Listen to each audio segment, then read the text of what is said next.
first winter I started visiting the farm, I noticed animal tracks all over in the snow, especially lots of coyote tracks. And there's a big thicket over by the creek.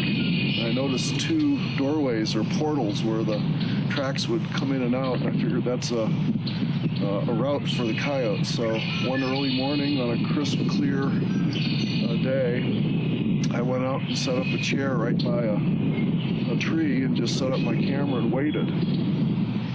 It was a very cold morning. Thank goodness I like cold. And when the sun came up, the whole scene just turned pink. And just then a big, beautiful, bushy coyote came out of the portal and started walking right towards me.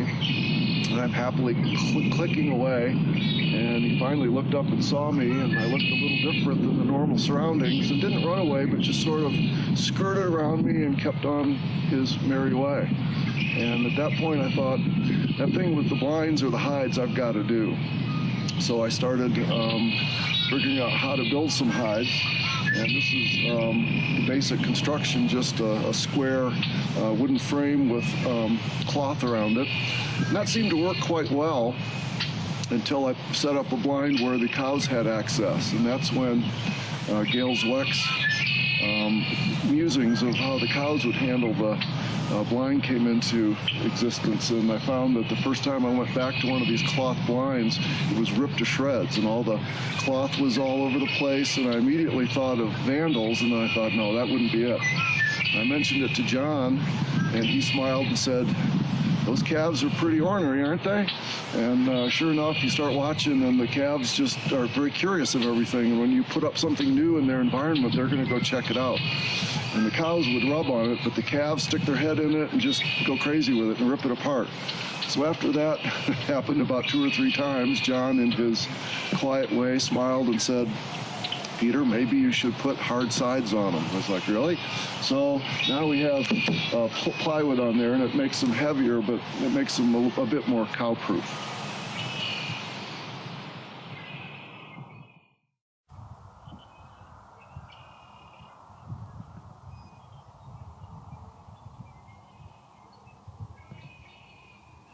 In the spring, this little pond is normally filled with water, and it's a great little wetlands area. And I set up one of my early hides here, and I immediately started seeing some really neat stuff. Red-winged blackbirds, you can hear them in the background, they're all over. And so they got so close sometimes I could barely focus on them. So that was fun to get some face shots of them. But I saw a bird called a sora, which is related to coots, and it was walking around in here. I'd never seen one of those. That was fun to see. And every time I'd see a new animal, or especially birds, I would run back to the truck when I was done and look it up, and that was always really fun. But one day on my birthday, the 1st of spring, a group of green-winged teals landed here. It's the only time I've seen them here, and it was the first time I'd ever seen them. It's a beautiful, beautiful bird. But probably the jewel here was wood ducks. And they're considered one of the most beautiful ducks in North America, and I would have to agree with that.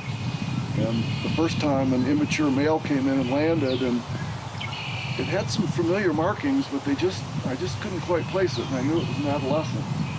And a few others flew in, and they hung around a bit and then went back in the reeds to feed.